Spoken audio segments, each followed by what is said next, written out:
LAMDAM ASIGI PUWARI ga SHAGONNADUNA LAKLABA Lamta Thangja Saroi Khangbagi Thouram Sanna Temple Board na Sinduna Laifam Land Mari da Pangthokkhre Sanna Temple Board LSTB gi amaiba amadi penaloisang gi thomi singna Lamta Thangja ahanba numit ki Saroi Khangbagi Thouram adu terada leiba ima wangthonbi pungdagi hauraga khurai ahongpung wangkhai saudongpung amadi kawa lamtai pungda mathang pangthokki Thouram aduga mari lainana LSTB gi amaiba sanglakba salam mani na hai Kanglaipa asida chahi kayagi mamangdagi lamta gi thangja ahanba numita Saroi Khangbagi Thouram pangthoktuna lakli numit asida Saroi Khangduna laithau pangthokpagi maru oiba maramdi numit asida chingu layam singna mathang kumja faubagi manungda taibang mi kya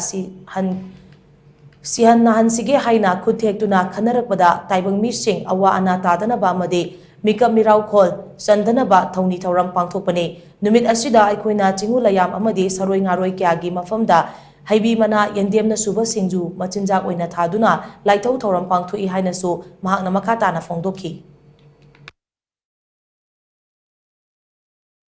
kana masing thiega sihansige nahansige haidana khannarakpa matam aduda ngasi kobonumita ikhoina singu khoyom layamgi amadi saroi ngaroi gi Haibi mana yendem na suba sinju ase aikoina makoi gi machinjak tamdana ngasi aikoina saroi khangli base aikoi awana tahan bigino asiana nanghan bigino mikam mirau khon salhan bigino haidana mapham asida ahan bo oina wangthon bi haidan kauriba lamle lamdam asida koi saroi khangbagi ahan ba thoroma se koi pangjari bani